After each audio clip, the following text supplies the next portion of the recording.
Bonjour à tous et bienvenue sur le circuit de Spa-Francorchamps. Quand on parle Spa-Francorchamps et qu'on parle GT, on pense bien sûr au Total Energy 24 heures de Spa. Ce sera à la fin du mois de juillet où BMW, qui fêtera d'ailleurs les 50 ans de sa branche M, est le constructeur qui a le plus gagné ici sur le circuit de Spa-Francorchamps. 24 victoires sur les 24 heures. BMW qui présentera ici sa nouvelle BMW M4 GT3 en course, mais qui présente ici, regardez dans cette boîte, la nouvelle BMW M4 GT4, venez avec nous, on vous emmène.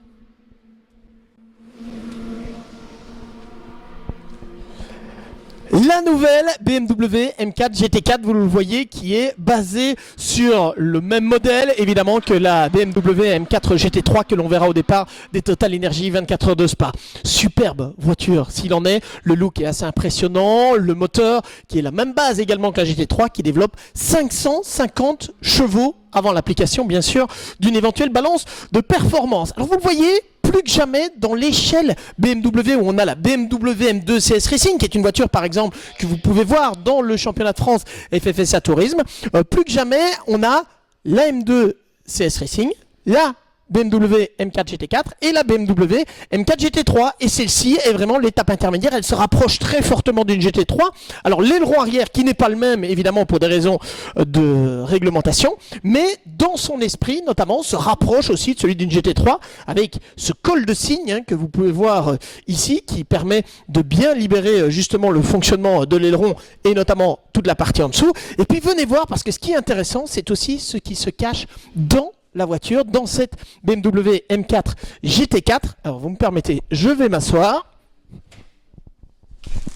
parce que regardez ce que l'on trouve notamment. On trouve ce volant. Le volant, c'est le même volant que celui de la M4 GT3, pratiquement. En tout cas, il n'y a juste pas les palettes pour l'embrayage, mais pour le reste, elles sont là. Volant qui a été fabriqué par Fanatec expressément et qui a comme particularité de pouvoir être utilisé à la fois sur un simulateur Fanatec et sur cette BMW M4 GT3 ou GT4 dans ce cas-ci en l'occurrence. On a aussi, regardez, le pédalier ici qui peut être bouger, le siège ne bouge pas, mais le pédalier, lui, peut être déplacé pour s'adapter à la longueur des jambes du pilote. Pédalier qui a été bien pensé pour freiner au pied gauche, on a bien les jambes droites quand on veut aller ici sur la pédale de frein. Et puis on voit l'intérieur, tout fait penser au GT3, notamment le boîtier Motec ici, qui rappelle également la BMW M4 GT3. Et puis petit détail, vous avez peut-être remarqué, le siège ici est extrêmement reculé vers le centre de la voiture pour essayer de centrer au maximum les masses, tout simplement. Donc quand je suis assis ici, je suis au-dessus vraiment du tunnel de transmission, ce qui permet de bien centrer les masses. Et puis ce volant, moi je l'adore, regardez,